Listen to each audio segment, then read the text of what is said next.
മൈക്കിന് 11 വയസ്സായിരുന്നു പ്രായം. മാതാപിതാക്കളുടെ ഏക മകനായിരുന്നു അദ്ദേഹം. അച്ഛൻ മരപ്പണിക്കാരനും അമ്മ വീട്ടമ്മയുമായിരുന്നു. മൈക്കിന്റെ കുടുംബം സമ്പന്നരല്ലെങ്കിലും അവർ സന്തുഷ്ടമായ ജീവിതം നയിക്കുന്നു. മൈക്കിന്റെ സ്കൂൾ വീട്ടിൽ നിന്ന് 1 മൈൽ അകലെയായിരുന്നു. മൈക്കിന്റെ ജന്മദിനം ഒരാഴ്ചയ്ക്കുള്ളിൽ വരാനിരിക്കുകയായിരുന്നു. തനിക്ക് ഒരു സൈക്കിൾ വാങ്ങിത്തരണമെന്ന് അദ്ദേഹം പിതാവിനോട് അഭ്യർത്ഥിച്ചു. അതുവഴി സൈക്കിളിൽ സ്കൂളിൽ പോകാൻ കഴിയില്ല.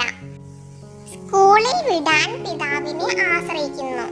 ഇനി സ്കൂളിലേക്ക് നടക്കേണ്ട ആവശ്യമില്ലാത്ത വിധം ഒരു സൈക്കിൾ വാങ്ങാമെന്ന് പിതാവ് വാഗ്ദാനം ചെയ്തു. മൈക്കിന് വളരെ സന്തോഷം തോന്നി. ജന്മദിനത്തിൽ അമ്മയും അച്ഛനും എല്ലാ പുഞ്ചിരിയോടെയും ആശംസകൾ നേർന്നതോടെ പിറന്നാൾ പയ്യൻ സന്തോഷത്തോടെ ഉണർന്നു. മൈക്കിന് വളരെ സന്തോഷം തോന്നി.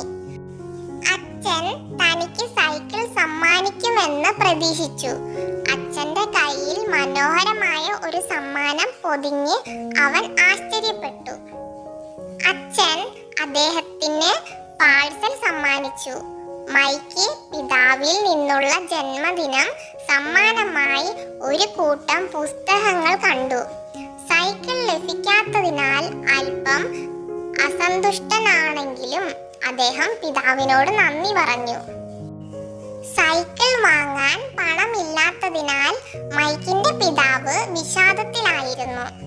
ഉടൻ തന്നെ ഒരു സൈക്കിൾ വാങ്ങിത്തരണമെന്ന് അദ്ദേഹം മകനോട് വാഗ്ദാനം ചെയ്തു.